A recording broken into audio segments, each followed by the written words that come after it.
विमल कौशिक जी, दिल्ली से। राधे राधे महाराज जी। राधे राधे महाराज जी। महाराज जी, आजकल के माहौल में काम करने की वजह से आहार, जहाँ काम करते हैं, जहाँ हाँ, ऑफिस ये आदि बड़ी में, समस्या है। आहार ये बड़ी आचार विचार हमारे थोड़े खराब हो जाते नहीं, हैं, ये जैसे सब। बहुत समस्या है। सबके लिए समस्या है, क्योंकि प्रायः कोई नौकरी करता है, कोई व्यापार करता है विभिन्न प्रकार से, तो देश विदेश जाना होता है, प्रदेश दूसरे प्रदेश जाना होता है, और होटलों में ही उदर पोषण करना होता है, तो बड़ी अपवित्रता का साम्राज्य होता है। वो जो सामने बन के आता है वो तो फ्रेश लगता है, लेकिन बनाने वाला और जो भीतर पदार्थ है, तो बनाने वाले का भाव और अन्न का भाव ये हमारी बुद्धि पर पड़ता है। अब रजोगुणी तमोगुणी लोग बनाने वाले, तो मतलब भोजन बनाने वाला और भोजन, उसका प्रभाव मन पे पड़ता, पक्का समझो, पक्का समझो। जब युधिष्ठिर जी महाराज प्रश्न करते हैं, भगवान श्री कृष्ण प्रेरणा करते हैं और भीष्म जी उत्तर देते हैं, तब द्रौपदी जी वहीं बैठी थी और हंस के कहा कि आज बहुत ज्ञान आ रहा है आपको। लेकिन सभा में चीख चीख के पूछ रही थी, क्या ये धर्म है कि महाराज युधिष्ठिर पहले अपने को हार जाते हैं, फिर वो मेरे को हारने का अधिकार क्या रखते हैं? क्या ये धर्म है? तब उस समय आप क्यों नहीं बोले थे? तो उनका पापी दुर्योधन का अन्न पाए थे, इसलिए बोल नहीं पाए। 6 महीना हो गए बाणों की नोक पर पड़े हुए, तो सारा खून बह गया। अब हमारी बुद्धि पवित्र, जो प्रश्न करो वो उसका उत्तर ले लो। तो ये बात समझो, भीष्म जैसे महापुरुष, दुर्योधन जैसे अधर्म युक्त वृत्ति वाला, तो उसका प्रभाव पड़ा। तो हमें भोजन पर तो बड़ी समस्या है, कि बहुत समस्या है, बहुत ही समस्या है। क्योंकि व्यापार, नौकरी पेशा वाले अब कई कई दिन बाहर रहते हैं, उनको होटलों का ही खाना होता है। पर अब कैसे जिए, यही समस्या है, कहा नहीं जा सकता। महाराज जी, इनका एक और आ गया है कि ये तो है ही है महाराज जी, बड़ी प्रॉब्लम कि अभी जैसे ऑफिस में रहते हैं तो सारे जन रहते हैं, तो वहाँ खाना पीना उनका अशुद्ध रहता है।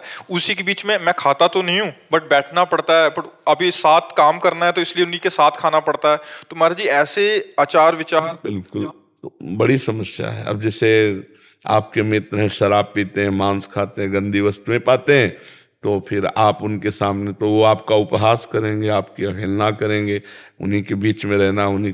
पर ऐसे में अगर भजन कर ले गए तो भगवान की विशेष कृपा है। लंका में विभीषण जी भजन कर ले गए, नहीं कर गए? और स्थिति जिम दसनन मोह जीव विचारी, जैसे 32 दांतों के बीच में जीव, ऐसे भी विभीषण जी थे। तभी हनुमान जी को आश्चर्य हुआ, जब वो राम राम राम राम नाम ते सुमिरन की ना, हृदय हरस कप सज्जन। पहले तो ये शंका हुई, लंका निश्चर निकर निवासा, यहाँ कहाँ सज्जन कर वासा?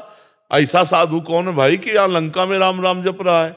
तो विभीषण जी लंका में भक्ति कर लिए, तो हम भारत में तो कर ही सकते हैं क्यों? हमको अपने नियमावली में रहना। और एक बात बता दे, जय भोजन सामने जब तुम्हारे आवे, तो भगवान का चिंतन करते हुए राधा राधा राधा और एक एक कवल ऐसे पाओ। तो भोजन असत वस्तु है, लेकिन राधा नाम सत वस्तु है। वो आपकी बुद्धि को भ्रष्ट नहीं होने देगी, किसी भी परिस्थिति में हो। जैसे कुछ हमारे जो शरणागत शिष्य हुए, जिससे ऐसी ऐसी जगह उनको जाना पड़ता है कि जिसमें प्याज लहसुन के सिवा भोजन मिलेगा ही नहीं, प्याज लहसुन ही मिले। और दीक्षा लिए तो कैसे चले? तो हमने कहा थोड़ी सी किशमिश, किशमिश ऐसी चीज है कि 2-3-4 महीने तक बनी रहेगी। एक किशमिश भगवत प्रसादी है, उसको डालो और भगवान का स्मरण करते हुए पालो, वो कुछ नहीं बिगाड़ पाएगा। अब वो सहज में सबके लिए नहीं है, वो किसी विषम परिस्थिति के लिए, कि परिस्थिति ऐसी है। हमें लगता है कि बाहर जो घूमते हैं उनकी परिस्थिति ही ऐसी है कि प्रायः मतलब अपवित्र पात्र होंगे।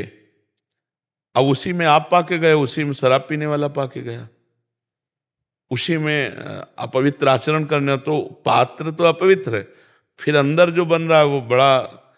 अब ये बुद्धि पर इसका प्रभाव पड़ता है। बहुत समस्या है। नहीं, इस समस्या का समाधान मतलब वो तो केवल हम बाहरी रूप से दे रहे हैं, बका कोई समाधान नहीं। महाराज जी, एक ट्रक ड्राइवर आए थे, हाँ वही, हाँ वो कह रहे कि मैंने अभी 4-5 महीने से छोड़ दिया।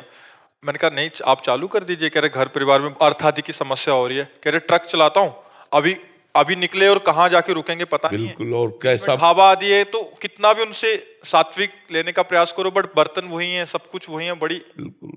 पर नाम जप अगर करते रहोगे तो भ्रष्ट नहीं होने देंगे, ये हमारी बात है। नाम जप, राधा राधा राधा, कैसी भी परिस्थिति में हो भगवान का नाम, सादर सुमिरन जे नर करहीं भवसागर। बिल्कुल, गाय के खुर को जैसे पार करना कठिन नहीं होता, गोपद इतर है। अगर सादर भगवान का नाम सुमिरन कर रहे, सब मंगल हो जाएगा। बकाया खान पान की पवित्रता तो बहुत ही समस्या है, बहुत ही समस्या है, पर जीना पड़ेगा।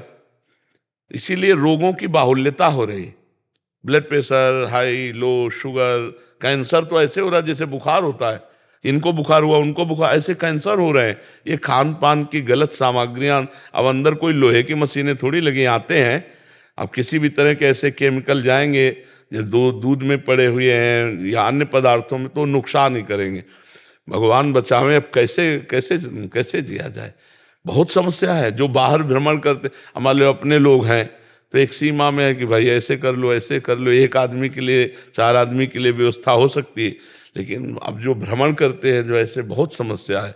तो इसलिए अपने घर में बनाओ, आटा ले आओ और भगवान को भोग लगाओ, खाओ, तो भाई पवित्रता। नहीं तो बहुत कठिन बच्चा। अब नाम का सहारा लो, कलयुग केवल नाम आधारा। इसीलिए गोस्वामी जी ने कह दिया केवल, केवल शब्द लगा दिया कि संयम, नियम, व्रत, उपवास, ये सब कलयुग में भगवत प्राप्ति नहीं करा पाएंगे। कलयुग में भगवत प्राप्ति केवल नाम से। कलयुग केवल नाम आधारा, सुमिर सुमिर न उतर ही पारा। तो बस राधा राधा राधा बच्चा, और जो मिले उसे भगवान को अर्पित करो। भगवान का नाम जप करते हुए पाओ, बुद्धि भ्रष्ट नहीं कर पाएगा, क्योंकि नाम चल रहा है ना। नाम नाम पहारू दिवस निसी, अगर नाम का पहरा है तो हमारी बुद्धि सुरक्षित रहेगी। ठीक है महाराज जी, कभी कभी तो जैसे आपके महापुरुषों के संग में रह रहे हैं तो अभी कली काल का ऐसा प्रभाव नहीं, बट महाराज जी बहुत भयावा लगता है कभी कभी कि बाहर, अरे और आगे अभी तो आप गुरुजन विराजमान है महाराज जी, आगे चल के महाराज जी कैसे कैसे नहीं है तो भयावह स्थिति।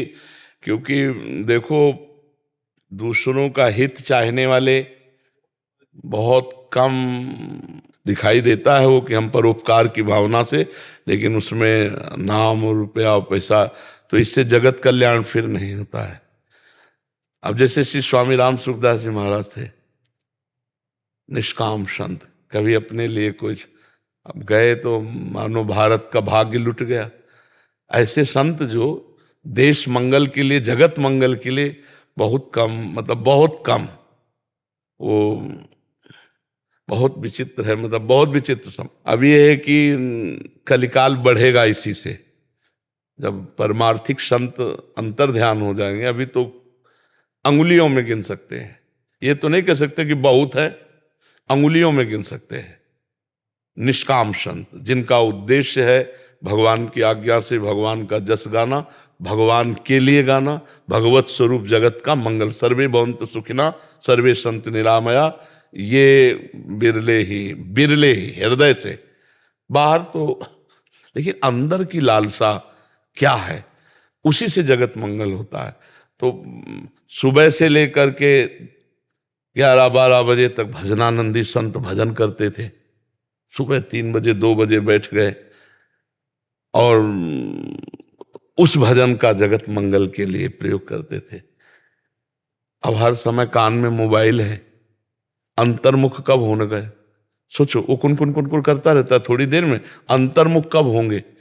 8 घंटे 10 घंटे लगातार मंत्राकार वृत्ति, तब कहीं भगवदानंद की स्फूर्ति होती थी। अब ऐसे ऐसे प्रपंच फैल रहे हैं कि केवल एक तरह से समझ लो नाटक जैसा हो रहा है। असलियत में वो जो बात है ना, वो बहुत मुश्किल की बात रह गई। जो भगवान की प्राप्ति कराने वाला मार्ग है वो गुप्त होता जा रहा है, निष्काम। और अगर हम सेवाएं हैं, जैसे मान लो संत सेवा, भगवंत सेवा, गुरु सेवा, तो भगवान अपने आप व्यवस्था करते हैं, भगवान व्यवस्था करते हैं। अन मांगे आगे आवे को जीव पर लाएगा। अब ये बात समझ में नहीं आती, उनके भरोसे होके देखो, भगवान के लिए करके। तो अब जगदीश्वर का भरोसा कम रह गया, रुपया का भरोसा ज्यादा रह गया। बैंक बैलेंस का भरोसा नहीं। वो तो रुपया का जहां महत्व है वो अध्यात्म नहीं हो सकता, ये भी पक्की बात समझो। जहां अध्यात्म का महत्व है, रुपये का महत्व नहीं होगा। तीन चीजें अध्यात्म में रद्दी कर दी जाती हैं, कंचन, कामिनी और कीर्ति, यह अध्यात्म है। और आज प्राण दिए हम इसी के लिए, और इन्हीं का अध्यात्म भंजन करता है, खंडन करता है। पुत्रैषणा, वित्तैषणा, लोकैषणा, इसको जो मिटा दे वो अध्यात्मवान, वही भगवान को बड़ा, मतलब जो सही मार्ग है ना वो छुपता चला जा रहा है। शास्त्रों की व्याख्या हम अपने अनुकूल करने लगे हैं, धर्म के अनुकूल नहीं, अपने अनुकूल करने लगे, बड़ा मतलब। तो इसलिए बहुत भगवान की कृपा है, अभी अवसर है, निकल चलो, भगवान का नाम जप करो, अपने कर्तव्य को पूजा समझो, कोई नशा मत करो, पराई माँ बहन बेटियों की तरफ काम दृष्टि न रखो, साधु हो, घर में रहते हुए साधु हो। तुम्हें कहीं और भागने की जरूरत नहीं हो, चाहे जहां भाग के जाओ, माया सब जगह है। कोई ऐसी जगह बताओ जहां माया ना हो, और कोई ऐसी जगह बताओ जहां भगवान ना हो। तो जब कहीं भी भाग के जाओ तो माया मिलेगी ना, तो ऐसे ही कहीं भी भाग के जाओ तो भगवान मिलेंगे ना। तो तुम्हारे घर में भी तो भगवान है, जब सर्वत्र है तो तुम्हारे घर में भी है। अगर माया सर्वत्र है तो कहीं गुफा में जाओगे तो वहीं भी माया पहुंच जाएगी, भागने की जरूरत नहीं। नाम जप करो बस, कोई गंदा नशा न करो, कोई गंदा आचरण न करो, बढ़िया जीवन है। और भगवान की प्राप्ति सहज में होती है, ध्यान रखना, सहज हो जाओ, भगवान के हम हैं। बिगड़ी जन्म अनेक की वही सुधरे आज, होई राम को। पहली बात भगवान के हो जाओ, फिर नाम जप, तुलसी तज कुसुमात, गंदे आचरणों का त्याग करके भगवान का नाम जप करती है, सबको भगवत प्राप्ति हो सकती है। पर नाम जपना बहुत कठिन है, गंदे आचरणों का त्याग करना बहुत कठिन है। और हम श्री भगवान के, श्री भगवान हमारे, ऐसा हर समय ठसक रहना ये बहुत कठिन है। अगर यही धारण कर ले तो मंगल हो जाए। जागृति जी कनाडा से। राधा वल्लभ श्री हरिवंश महाराज जी, आपके चरणों में कोटि कोटि प्रणाम। गुरुदेव, अभी अभ्यास की कमी के कारण जब शरणागत मंत्र जाप के लिए आसन पर बैठती हूँ तो लगता है अक्सर मंत्र और संसारी विचार दोनों चल रहे हैं। गुरुदेव, ऐसा ही अगर अंतिम समय में हुआ तो कौन से भाव की प्रधानता आगे की? भगवान की प्राप्ति होगी, भगवान की प्राप्ति होगी। ना सतो विद्यते भाव, ना भाव विद्यते सता। असत की सत्ता नहीं है और सत का कभी अभाव नहीं। तो नाम और मंत्र सत है, संसार का चिंतन असत है, तो वो असत कुछ बिगाड़ नहीं पाएगा। यदि नाम चल रहा है, मंत्र चल रहा है, तो हमें भगवत प्राप्ति होगी, इसकी चिंता न करें। भगवान के नाम में देखो, इसका प्रमाण है, अंतिम समय अजामिल ने अपने पुत्र को पुकारा, भगवान को नहीं, उसका नाम था नारायण। नारायण, तो उसी समय भगवान नारायण के दो पार्षद आके यमपाश को काट दिया। तो यमदूतों ने कहा, पूरी सृष्टि के मालिक तो यमराज हैं, हम तो इतना ही जानते हैं, क्योंकि यमदूतों को क्या पता। तो आप कौन है सिद्ध पुरुष जो इतना बल रखते हैं कि हमारी यमपाश को काट दिया? तो उन्होंने पूछा, अगर तुम धर्मराज के दूत हो तो बताओ धर्म किसे कहते हैं? तो उन्होंने बताया, जो शास्त्र के अनुकूल चलता है, शास्त्र आज्ञा के, उसे धर्म कहते हैं, और जो शास्त्र के प्रतिकूल चलता है उसे अधर्म कहते हैं। तो उन्होंने दूसरा प्रश्न किया, क्या सब पापी दंडनीय है? तो उन्होंने कहा, जिन्होंने प्रायश्चित कर लिया पाप का उनको दंड नहीं दिया जाता, और जिन्होंने पाप का प्रायश्चित नहीं किया वो दंडनीय है। तो उन्होंने कहा कि ये सब पापों का प्रायश्चित कर लिया, क्योंकि मरते समय, अंतिम समय नारायण, ये जो चार अक्षर निकले तो सब पापों का प्रायश्चित हो गए। भगवत धाम की प्राप्ति हुई। उसने भगवान को नहीं पुकारा था, पुत्र को पुकारा था, पूरा भाव पुत्र का था, संसारिक भाव, लेकिन नाम नारायण उच्चारण हुआ, इतने मात्र से भगवत प्राप्ति उसको हो गई। फिर आप तो निरंतर जपने का अभ्यास कर रहे हैं, यदि संसार की स्फुरणा हो रही तो वो कुछ नहीं बिगाड़ पाएगी, हमें भगवत प्राप्ति निश्चित होगी। जय। आदित्य जी उत्तराखंड से। राधे राधे। राधे राधे महाराज जी, आपके चरणों में कोटि कोटि प्रणाम। महाराज जी, हम जैसे ही थोड़ा नाम जप संग्रह करते हैं, वह संसारिक कर्म करते हुए विषय विकारों के छिद्र से खर्च हो जाता है। महाराज जी, हम नाम तो खर्च नहीं होता, किसका है? नाम नहीं खर्च होता, नाम अविनाशी है, वो ऐसा नहीं कि तुम्हारे किसी पाप कर्म से नष्ट हो जाएगा। पाप कर्म अलग डिपार्टमेंट है, और ये भगवान का त्रिगुणातीत अविनाशी सच्चिदानंद नाम अलग है। उसका आपको दंड मिलेगा जो पाप करोगे, लेकिन ये नाम आपकी उन्नति करेगा, आपको भागवती घसीटेगा भगवान की तरफ, आपकी बुद्धि में जलन पैदा करेगा कि आप गलत कर रहे हैं। अगर और नाम बढ़ा दें तो पाप और पाप की प्रवृत्ति दोनों का नाश करके वो सच्चिदानंद सुख नाम कभी नष्ट नहीं होता। जैसे भगवान अविनाशी है ना, ऐसे भगवान का नाम अविनाशी। मानो आप 10 माला नाम जप करते हैं, फिर आपकी मनोवृत्ति गंदे आचरण में जाती है, आप उसे नहीं रोक पा रहे हैं, तो उसका दंड मिलेगा आपको, लेकिन इसका पुरस्कार मिलेगा। और ये नाम अविनाशी आज नहीं, आज अभी से लेकर अनंत काल तक आपको सुख देता रहेगा। नाम में बहुत सामर्थ्य है। अब ये कि जैसे गेहूं आज वो तो आज ये नहीं काट लोगे, उसके लिए 6 महीना फसल तैयार करनी होती है। ऐसे वर्तमान का जपा हुआ नाम वर्तमान में ही काम कर रहा है। जैसे व्यक्ति भूखा हुआ बहुत दिन का हो और एक एक कवल भोजन पावे तो तृप्ति पुष्टि क्षुधा निवृत्ति हो रही है, पर उसे पता नहीं चलेगा। उसे पता चलेगा जब कम से कम आधा पेट हो जाए। ऐसे ही हमारा भजन जब कम से कम 12 घंटा होने लगे, तब हमारी समझ में आएगा कि भजन का आनंद क्या है। एक कवल भी अपना काम कर रहा है, ऐसे एक एक नाम जो जप कर रहे हैं तो संसार से निवृत्ति, परमात्मा के स्वरूप का ज्ञान और प्रेम, ये तीनों बराबर बढ़ते हैं। लेकिन पता तब चलेगा जब आधा पेट कम से कम भोजन हो जाए। ऐसे कम से कम आधा समय हमारा भजन में जाने लगे, 12 घंटा उठते बैठते चलते फिरते भगवान का, तब उसको समझ में आएगा। नाम अविनाशी, इसका कभी नाश नहीं होता। इसको खूब जपो और कोशिश करो कि हमारे द्वारा कोई पाप कर्म ना हो।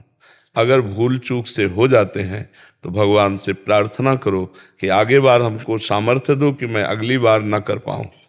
भगवान ऐसी कृपा करेंगे। हम लोग बहुत फिसड्डी स्वभाव के हैं, जरा में फिसल जाते हैं, तो हमें थोड़ा ज्ञान हो भगवान के भजन से कि हमारा मार्ग क्या है, सुख क्या है, किस में सुख है, तो हम सही मार्ग का चयन कर पाएं।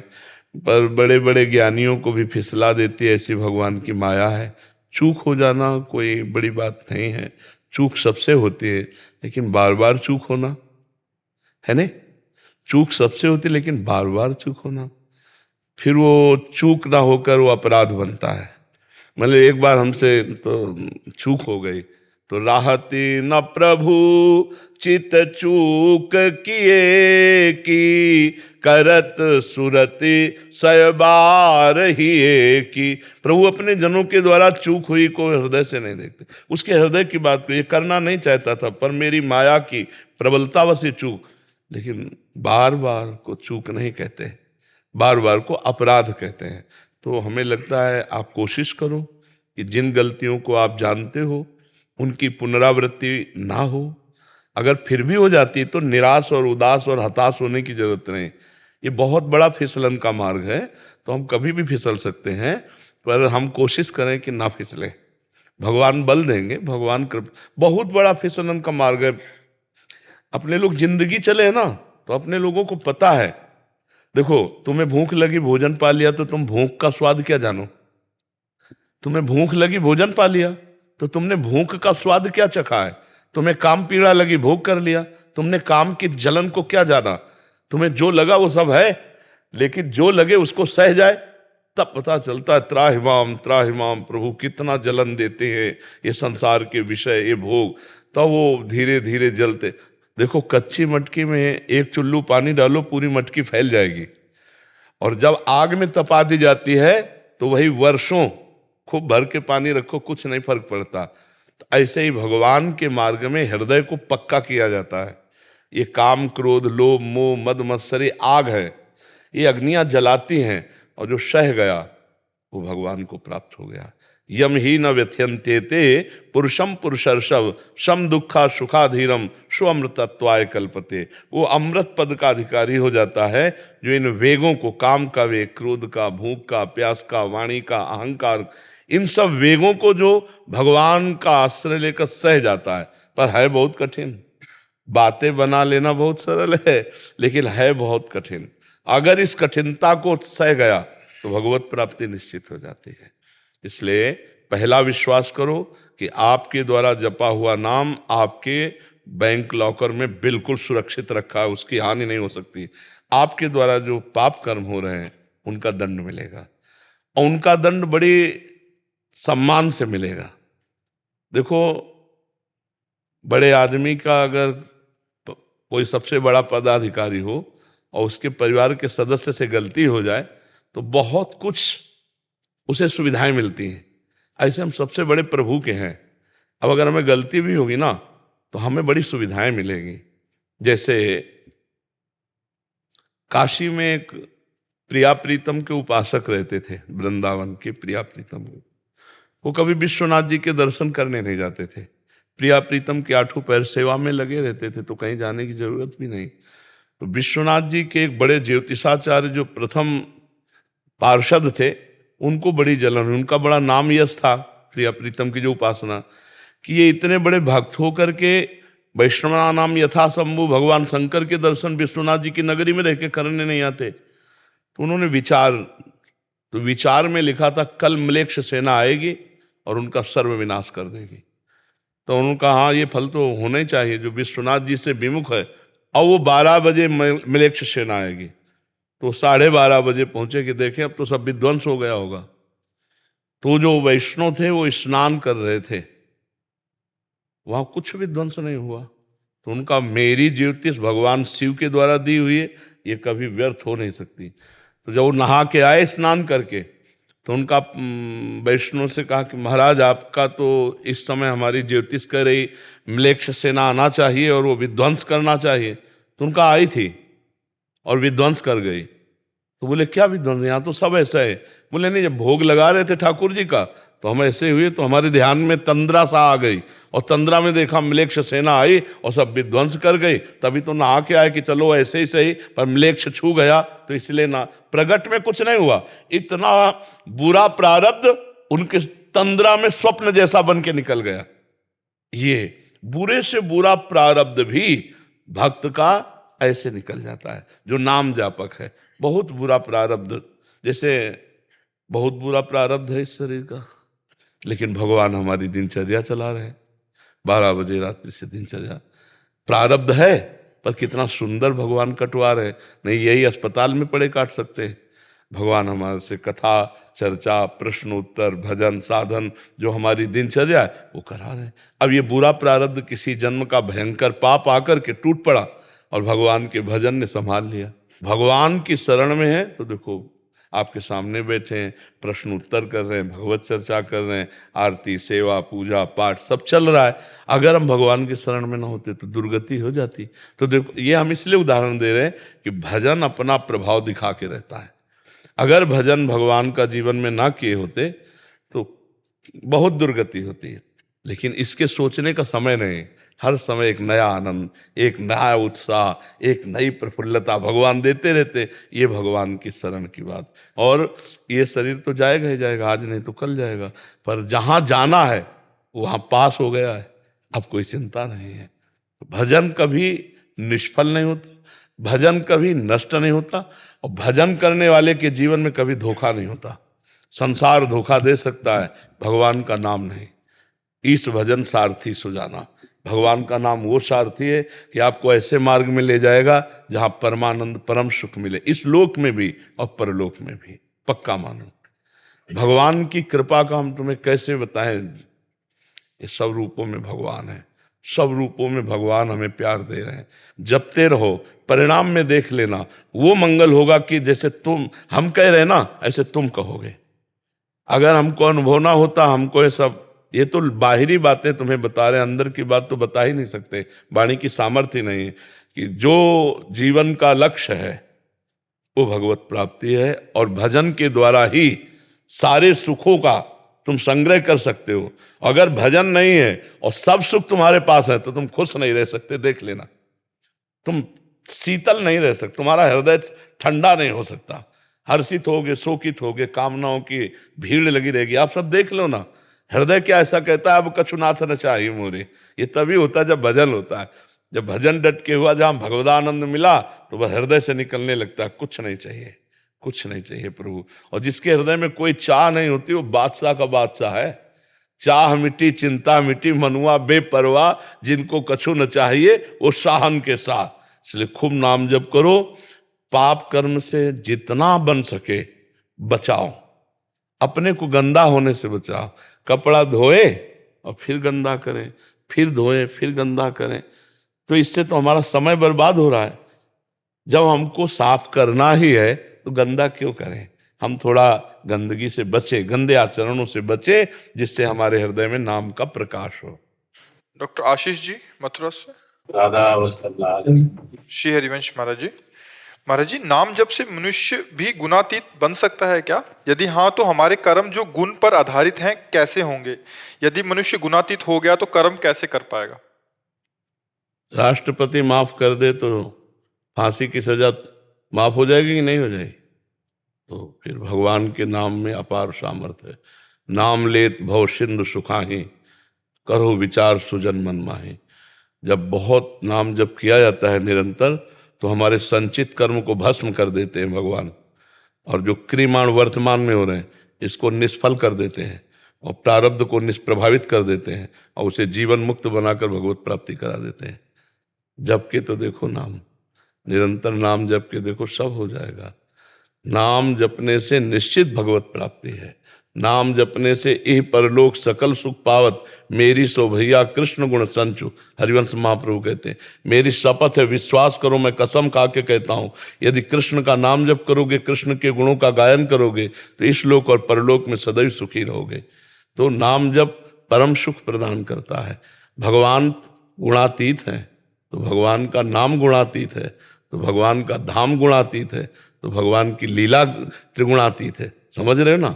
हाँ, तो इसलिए कभी भी नाम पर तो अविश्वास करना ही मत ही, नहीं तो परमार्थ ही नष्ट हो जाएगा। जी अविश्वास नहीं है, इसमें क्या है कि जो गृहस्थ आश्रम में है तीनों गुणों पर आधारित है, हम कर्म कर रहे हैं, लेकिन यदि हम गुणा अगर हमारे पास पोस्टर में सब लिख रहे हो, अगर डस्टर है पोंछने वाला, तो आपको कोई संशय है क्या कि फिर तो नहीं है? तो फिर ये डस्टर है नाम, ये सब डिलीट कर देगा।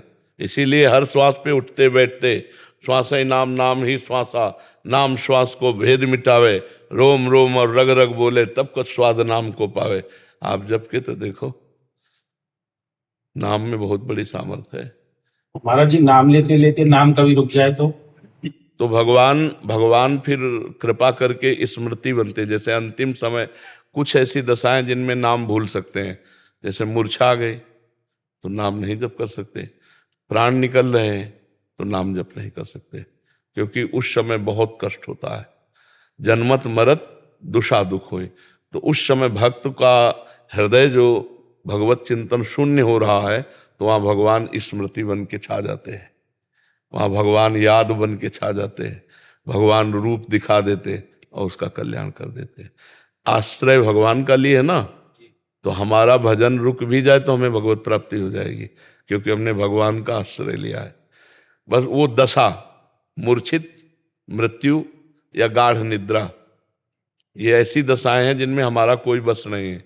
गाढ़ निद्रा में, मूर्छा में और मृत्यु की अवस्था में, बकाया जिसमें चेतना है उसमें हमको सावधान रहना है। का हनुमंत विपत्ति प्रभु सोई, जब तो सुमिरन भजन न होई। जो क्षण भजन सुमिरन से चूक गए वही विपत्ति है। तद विस्मरणेन परम व्याकुलते थी। भगवान के नाम का विस्मरण होते व्याकुलता आ जानी चाहिए। जैसे मछली को जल से बाहर निकालो तो तड़पने लगती ना, ऐसे व्याकुलता होनी चाहिए। और मूर्छा में और सुसुप्ति में और मृत्यु, इसका ठेका है भगवान का। मान लो हम सो गए, मर गए, तो हमें भगवत प्राप्ति होगी, क्योंकि हम जगते समय भगवान का नाम जपते हैं, भगवान के आश्रित हैं। मूर्छित हैं, फिर उसी में मर गए तो भगवत प्राप्ति होगी। मृत्यु का समय भूल गए तो उस समय भगवान स्मृति बनते हैं।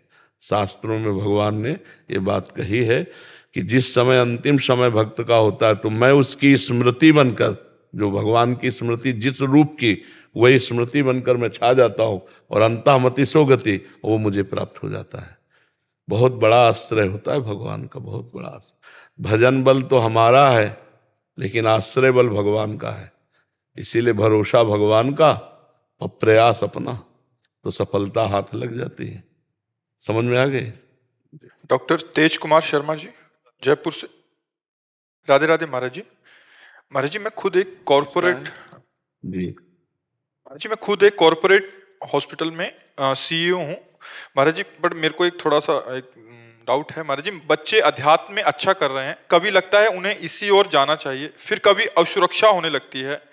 बेटी अध्यात्म गायन करती है पर आगे नहीं बढ़ पाती। पूरा परिवार कोई आगे का आध्यात्मिक रास्ता नहीं खोज पा रहा। अध्यात्म को, कॉर्पोरेट लाइफ को और बच्चों का भविष्य कैसे सुनिश्चित करें? आज हम स्कूल के बच्चे खड़े थे, तो बच्चों को दुलार करते हैं। जैसे स्कूल के बच्चे आए ना, एक शब्दावली जरूर बोलते हैं उनसे, जैसे छोटे बच्चे कुछ उपदेश करते हैं। 2 लाइन बोला था, उसी में पूरा अध्यात्म है।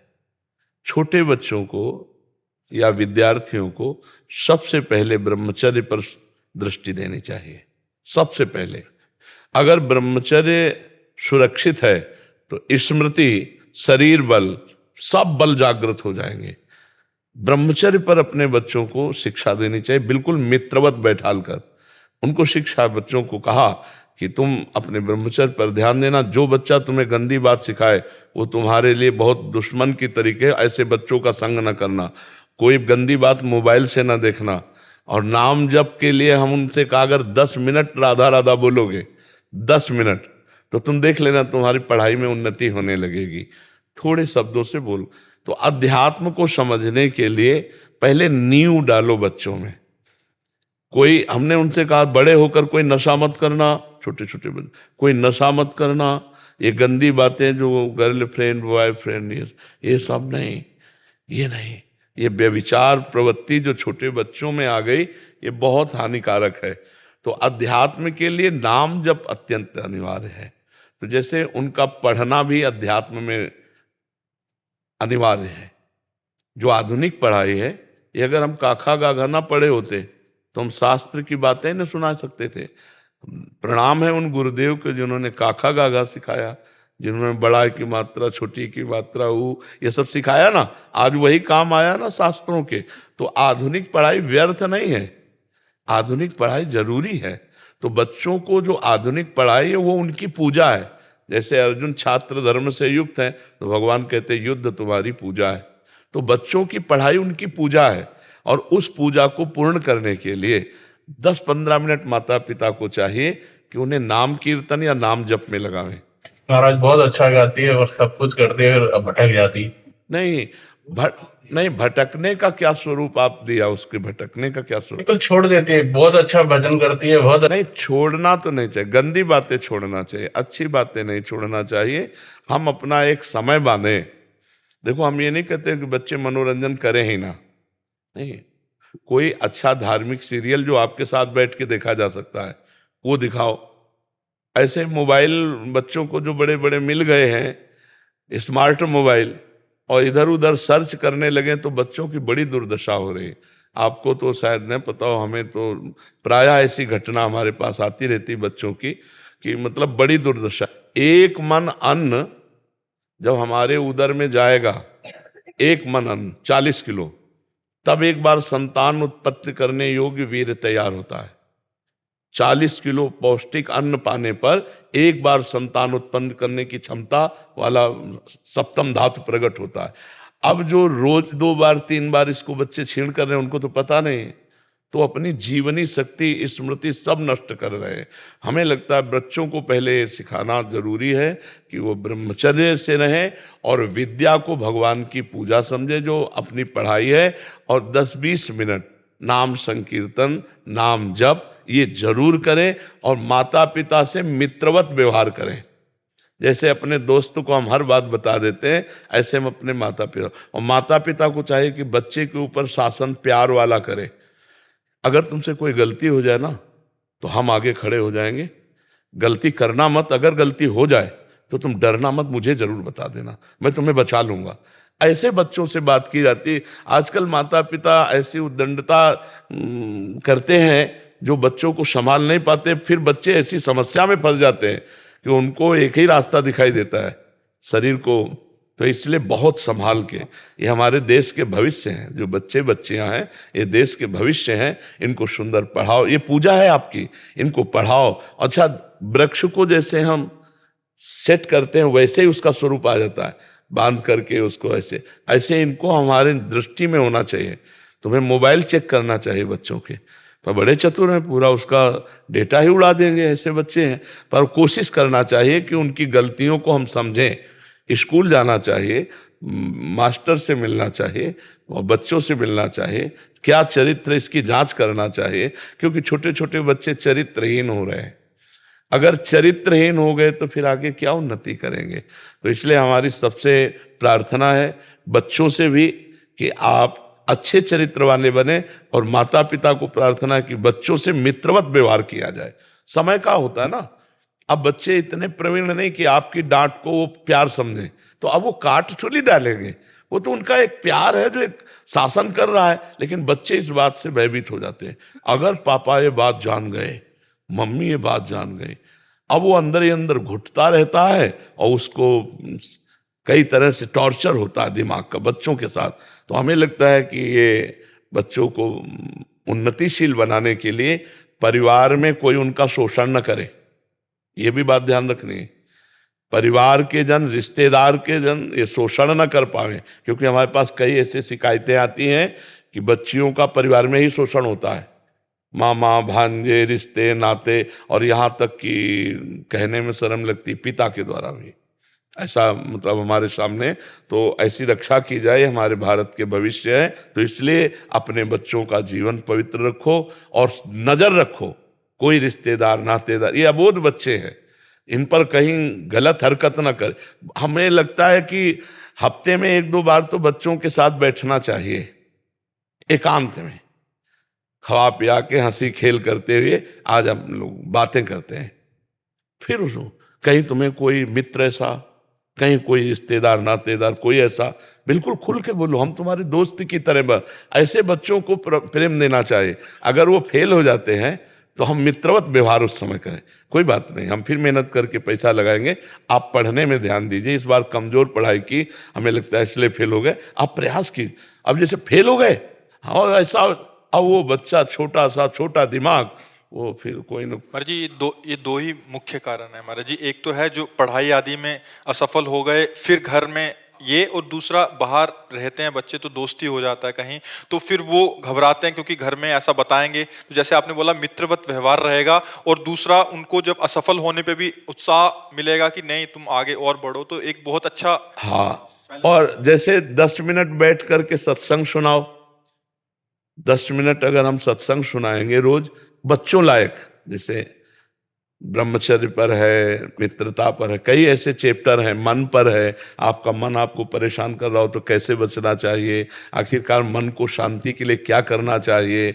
आपके अंदर ये बहुत ओवर थिंकिंग बढ़ रही तो हमें क्या करना, इन सब पर चर्चा हो चुकी है। तो ऐसे सर्च करके और बच्चों को सुनाना चाहिए, थोड़ी देर सत्संग सुनाना चाहिए, तब बात बनती। और बच्चों को शिक्षा देनी चाहिए, रोज उठकर पैर छुओ, मम्मी के पैर छुओ, ऐसे कहना चाहिए, बच्चों को लगाना चाहिए।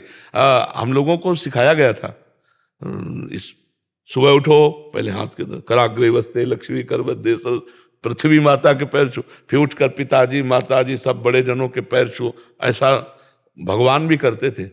प्रातः काल उठ के रघुनाथा मात पिता गुरु नावयम। कौन सा बच्चा करता है, बिरला ही कोई कर। आप अपने मम्मी पापा के पैर छूते हो? सच्ची बताना रोज। आज क्या जन्मदिन है प्रभु जी, अच्छा। आज भी पैर नहीं छुए सुबह। तो आप ऐसे ऐसे आपने ऐसे ऐसे कह, झूठ ना मत बोलो। अगर आप कह देते कि मैं नहीं छूता तो मैं प्रसन्न हो जाता, आपने झूठ बोला, ये गलत संस्कार हैं आपके। आप अच्छे बच्चे बनो। बहुत डांट तो लगेगी, डांट से नहीं डरना, लेकिन झूठ से तुम्हारे ऊपर विश्वास खत्म हो जाएगा। नहीं, अब हम आपसे पूछेंगे, आप ऐसा, आप जो बोलेंगे तो मुझे डाउट होगा, पता नहीं झूठ बोल रहा हो। झूठ नहीं बोलना चाहिए जी। आज तक गलती हुई, आज से मैं रोज अपने मम्मी पापा के पैर छूंगा, ऐसा बोलो। रोज अपने मम्मी पापा के पैर छूंगा। हाँ, बहुत सुंदर, इससे बहुत अच्छे आशीर्वाद मिलते हैं मम्मी पापा के। ठीक है, महाराज जी अगर कम शब्दों में बच्चों के लिए, क्योंकि माता पिता महाराज जी बच्चों को कहते हैं तो बच्चे आजकल ऐसे माहौल में रहते हैं कि वो सुनना ही पसंद नहीं करते कि ये तो समझ नहीं पा रहे कि जो हम, तो महाराज जी बच्चों के लिए कि वो उनकी दिनचर्या क्या हो, मतलब जैसे आप बता रहे हैं। हाँ, बच्चों की दिनचर्या में क्या है कि पहले तो उनको समय से उठाना चाहिए, सूर्य उदय के पहले उठाना चाहिए, क्योंकि जब सूर्य भगवान उदय होते हैं तो बुद्धि, श्री, यश ये सब नष्ट कर देते हैं। जो शयन करता है उसकी आयु भी नष्ट होती है, श्री कांति भी नष्ट होती है और स्मृति भी नष्ट होती है, बुद्धि भी नष्ट होती है। सुबह जब उठ करके सूर्य भगवान को नमस्कार किया जाता है और गायत्री मंत्र उच्चारण किया जाता है तो उसमें यही है कि मेरी बुद्धि को सत्य की तरफ प्रचोदयात, प्रेरित करो। जो तो भगवान सूर्य ज्ञान के दाता हैं। अगर बच्चा सूर्य उदय के पहले उठे, फिर तो उसके लिए माता पिता को उठना पड़ेगा महाराज जी। हाँ, पर आज की दिन आज की दिनचर्या है 2-3 बजे सोना और 11 बजे उठना, तो हमारा तो कोई मेल ही जोल नहीं पाता है।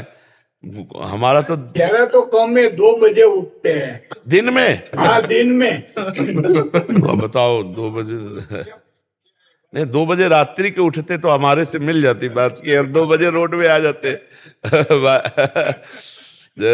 अब कैसे हम दिनचर्या बताएं जब प्रातः की दिनचर्या ही नहीं बन पाएगी। हाँ, तो जैसे अब ये दिनचर्या करके और बच्चों को तांबे के पात्र में रखा हुआ जल अगर पिलाया जाए, वज्रासन में बैठकर पिए, थोड़ा टहलो, सौंच जाओ, स्नान करो, 10 मिनट व्यायाम करो और इसके बाद अपनी पढ़ाई पे लगो।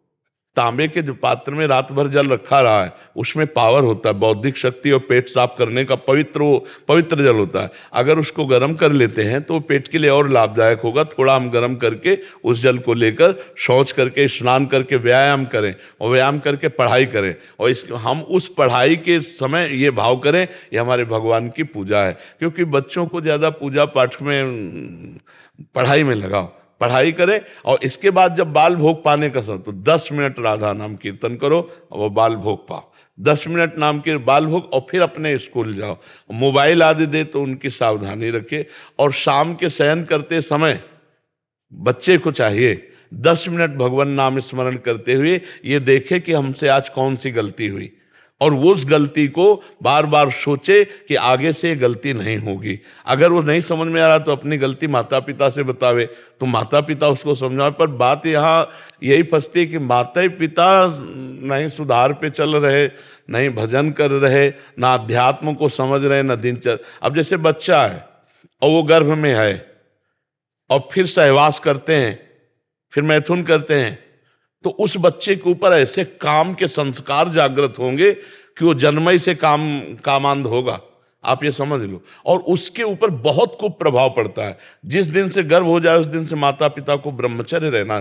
कौन माता पिता ब्रह्मचारी रहने, मतलब गर्भ की जो संस्कार प्रवृत्तियां हैं वो देने के लिए पहला लक्षण होता है। जब उस दिन माता को पता चल गया अब गर्भ हो गया तो अब सहवास बंद, जब तक बालक का प्रादुर्भाव नहीं होगा, और फिर समय तो उस तब तक ब्रह्मचर्य। अब इतनी क्षमता माता पिता में रह नहीं गई।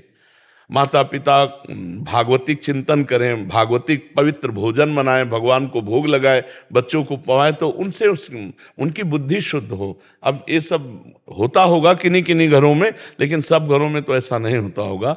पर ये जो प्रथा चली 11 बजे 12 बजे 1 बजे तक सोने की दिन की, ये बिल्कुल बुद्धि को भ्रष्ट कर देगी। सूर्य भगवान के उदय होते जो आदर नहीं करता भगवान सूर्य का, तो कम से कम उठ जाए, इतना आदर कर ले कि सैया छोड़ दे। मान लो ना अर्घ दे ना संध्या करे, उसकी बुद्धि नहीं काम कर रही, पर इतना तो कर दे। अब बताओ जब आप कहते हो कि 2-2 बजे दिन तक लोग सोते हैं। हाँ, एक यहाँ भगत जी आए थे, उन्होंने कहा 11 बजे के पहले तो मिल ही नहीं सकते, क्योंकि 11 बजे तो हम सो के उठते हैं, और यहाँ 11 बजे हमारी सारी दिनचर्या समाप्त हो जाती है 12 बजे रात्र से।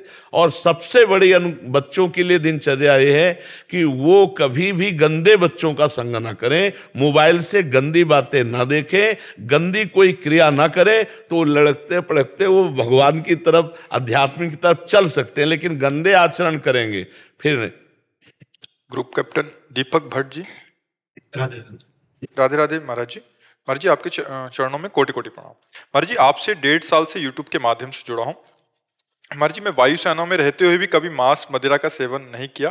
धन्यवाद। प्रतिदिन नाम जप करने का भी प्रयास करता हूँ आपकी कृपा से। महाराज जी मेरा एक दुविधा है, महाराज जी मेरे से एक अपराध बना है। लगभग 8-9 साल पहले जब मैं ऑफिस जाने के लिए गाड़ी पीछे कर रहा था, न जाने कहां से 2 कुत्ते के बच्चे मेरी गाड़ी के नीचे आने से मर गए। जब मैं गाड़ी में बैठा ही तब तो नहीं थे, बट पता नहीं कहां से आ गए। महाराज जी घटना मुझे पिछले 8-9 सालों से रोज जला नहीं, इसमें नहीं पश्चाताप करना चाहिए।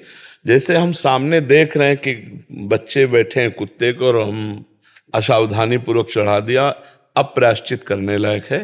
लेकिन अब गाड़ी है, अब कोई कुत्ते का बच्चा मान लो नीचे आ गया, आपको अगर पहले से शंका है तो आप सावधान हो सकते हैं, लेकिन आप निश्चिंत होकर के ऐसी घटना, अब जैसे आप गाड़ी, अभी एक भगत जी मथुरा से आ रहे थे तो गाड़ी रफ्तार से ही तो चलाई, इतने में गाय ऐसे अचानक क्रॉस की और वो गाय में टक्कर लग गई, गिरी और मर गई। अब वो यहाँ जहाँ आप बैठे हो यहीं वो खड़े हुए बहुत दुखी थे। तो पॉइंट पर बात होती, पॉइंट पर सजा होती। हमने कहा आपने गाय को देख करके धक्का मारा? उनका नहीं, हम तो अपने रास्ते जा रहे हो, अचानक कहीं से आ गई। तो हम कहा निश्चिंत रहिए, उसका प्रारब्ध है गाय का, उसकी आयु समाप्त होनी थी किसी न किसी बहाने से। हाँ अब गाय बैठी है और हम चढ़ा देते हैं, या हम देख रहे हैं गाय आ रही, तो हमें सावधान रहना चाहिए, हमें ब्रेक पे अपनी गाड़ी पे कंट्रोल करना चाहिए कि वो पशु, उसको ज्ञान नहीं। लेकिन ऐसे अचानक क्रॉस कर जाती है तो बात अलग हो जाता है। तो ऐसे ही आप अचानक वो बच्चे नीचे आ जाते हो, पधार जाते हैं, तो उसमें आपका कोई दोष नहीं है। हाँ हाँ, ऐसा वो पवित्र हृदय में ऐसा होता है। हमने एक घटना अपनी बताएं, जब हितधाम में रहते थे तो श्री जी के पात्र मार्जन के लिए अच्छी जगह से रज ली जाती कि कहीं कोई लघु शंका न किए हो, थूके ना हो। तो जैसे झाड़ियां हैं तो उनके बीच से रज निकालते कि यहाँ कोई आएगा नहीं, यहाँ कोई थूकेगा नहीं। तो श्री जी के पात्र मार्जन करने के लिए गए तो फावड़ा से ऊपरी हिस्सा रज काटा के नीचे का हिस्सा रज लेते। तो जे ही फावड़ा मारा तो 2 लाल सैकड़ों पैर वाले होते ना, उनको क्या कहते हैं, खन खजूरा, वो 2 एक साथ कट गए। अब फावड़ा रख करके हम अंदर जलते रहे कि हे भगवान, आपकी सेवा के लिए रज ले रहे थे और ये वृंदावनवासी जीव हमारे फावड़े से कट। बहुत बार बार अंदर की वकालत शुरू हुई कि हमें तो पता नहीं था कि ये जीव हैं, हम तो फावड़ा रज लेने के लिए माला अंदर ये थे तो इसका प्रारब्ध था, पर फिर भी हृदय हमारा जलता रहा। कई दिल जलते, वो पवित्र हृदय कैसा होता है, जैसे आप कह रहे हो 8 साल कुत्ते का कौन देखता है, ऐसी बातें कौन देखता है। आपका बड़ा पवित्र हृदय और धन्यवाद है कि आपने अपने हृदय को पवित्र रखा। लेकिन उसका कोई प्रायश्चित, जो अभी तक जल रहे हो वो सब हो गया, उसका कोई प्रायश्चित नहीं, क्योंकि वो सच्ची बात वो आपके द्वारा घटना नहीं घटी। आपके द्वारा घटने पर प्रायश्चित किया जा सकता है, लेकिन अचानक ऐसे घटना, अब जैसे आप जा रहे हैं, कोई आवाज आई, आप ऐसे क्यों, नीचे कोई जीव मर गया, अब उसमें आपका क्या दोष है? क्योंकि वो जीव का प्रारब्ध भी तो है। अब हम किसी जीव को देख के फिर जूता रख देते हैं उसके ऊपर, अब वो प्रायश्चित करने लायक है। अचानक घटना घट जाना ये उस जीव का प्रारब्ध है, हम उसे कष्ट देना नहीं चाहते, पर ऐसा हो गया, अचानक घटना घट जाती, इसलिए आप इससे बिल्कुल आज से निश्चिंत हो जाइए। कुछ प्रायश्चित अगर आपकी इच्छा ही है प्रायश्चित करने की तो उस जीव का मंगल हो, इसलिए गोपाल शास्त्र नाम का पाठ कर लीजिए। जो गोपाल शास्त्र नाम है, हाँ, उसका पाठ करके और भाव कीजिए कि वो जो जीव बच्चे रूप में थे उनका मंगल हो। और ये गोपाल शास्त्र नाम का पाठ मैं देता हूँ, 2 पाठ कर लीजिए, तो वो 1-1000 नाम है, वो उस जीव को जहाँ जिस योनि में होंगे वहीं उसका मंगल शुरू कर देंगे। ये आप कर लो, ये आपका बहुत धन्यवाद होगा कि किसी भी बहाने से सही उस जीव के निमित्त जब आप देंगे ना, तो आपके अंदर ही सब पूरा है, भगवान आपके अंदर देख रहे हैं कि आप उसको देना, वो तत्काल वहीं पहुंच जाएगा और उस जीव का मंगल होना प्रारंभ हो जाएगा।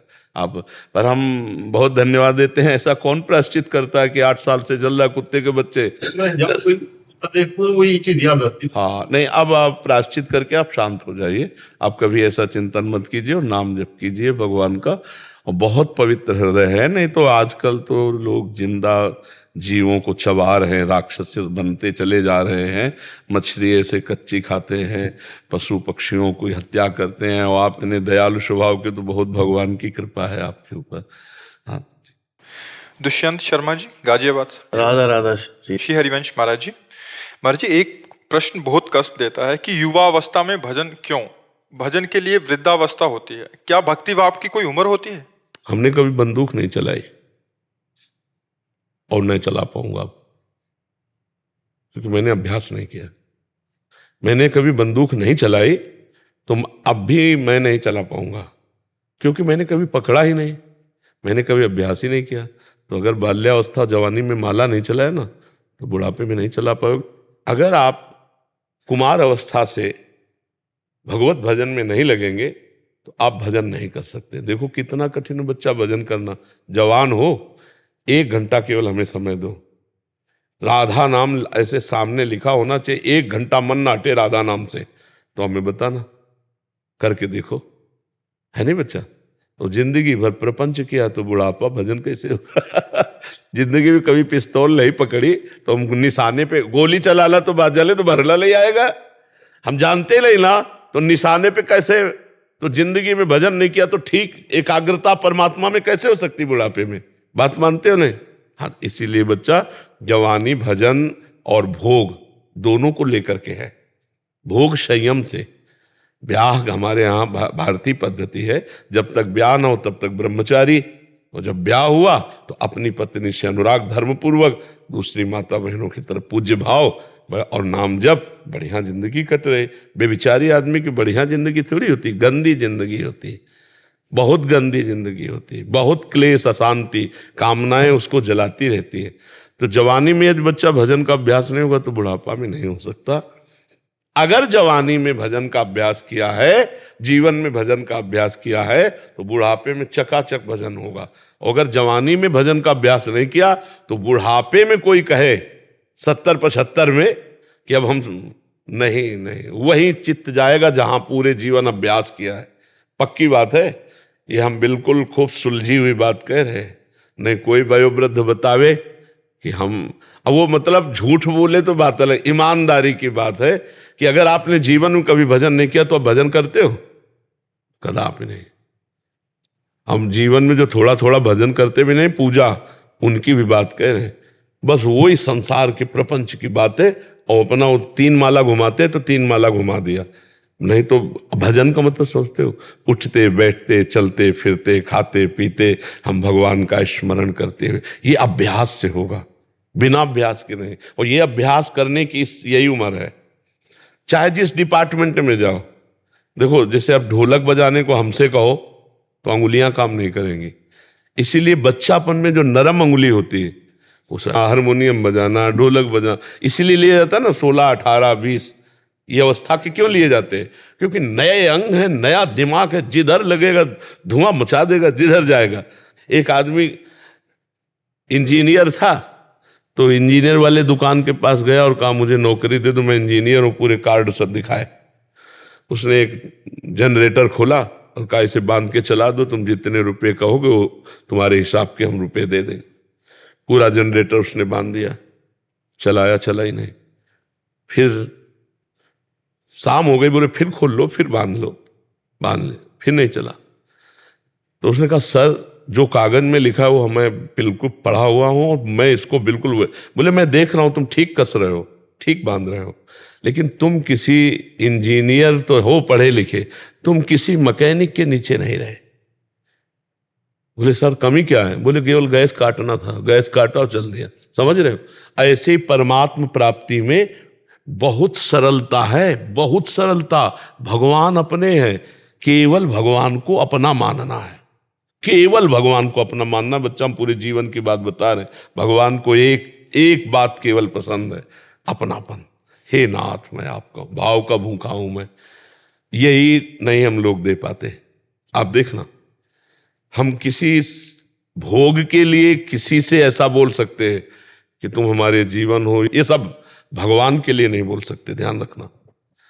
हम भोगों के लिए बहुत से जन्म दे दिए, लेकिन भगवान के लिए प्राण देने की बात हमारे मन में जब आ जाएगी, भगवत ये बस गैस काटनी है, जनरेटर स्टार्ट हो जाएगा। चाहे जितना पढ़ा लिखा हो, अभ्यास नहीं है ना, तो गैस काटना नहीं जानता था, वो नहीं लिखा था उसमें। समझ रहे हो? ऐसे ही भगवत प्राप्ति के लिए जड़ चेतन ग्रंथि पड़ गई, यद्यपि मृषा छूटति कठिनाई, अतिशय रगड़ करे जो कोई तो अनल प्रगट चंदन ते होई। समझ रहे ना, चंदन को घसो तो चंदन शीतलता देता ना, आग पैदा कर देगा। अतिशय रगड़ करे जो कोई तो अनल प्रगट चंदन से होई। दिमाग हर समय परमात्मा में क्या नहीं मिल जाएगा, लेकिन दिमाग परमात्मा में लगाना बच्चा कोई हलवा खाना थोड़ी। देख लो आप सब हो, आप देख लो कितनी देर लगा सकते हो। तो इसलिए बच्चा जवानी से भगवान में लगे, तभी बुढ़ापा सफल होगा। स्मृति कमजोर हो जाती है, अंग कमजोर हो जाते हैं, उसकी सामर्थ्य में वो बात नहीं रहती जो जवानी में। जवानी में हर इंद्रियां प्रफुल्लित रहती हैं, तो हम भजन में उसको लगा सकते हैं, हम तपस्या में भी लगा सकते हैं, हम जितेंद्रिय हो सकते हैं, हम बुरे काम से बड़े बुरे बन सकते हैं, नहीं बुरे बन सकते। इसलिए अगर जीवन में चोरी नहीं सीखी तो बुढ़ापा में चोरी वो नहीं सीख सकता, चोरी भी नहीं सीख सकता। और अगर जीवन में चोरी की है तो बुढ़ापे में दांव दिखा देगा, चाहे बैठे बैठे दिखा देगा। जब ये निम्न कोटि के कार्यों के लिए अभ्यास की जरूरत है, तो उच्च भगवान के चिंतन के लिए अभ्यास की अत्यंत, ये प्रहलाद जी के वचन है कि कौमार अवस्था से भगवान का भजन करना चाहिए, तभी बात बनती है बच्चा।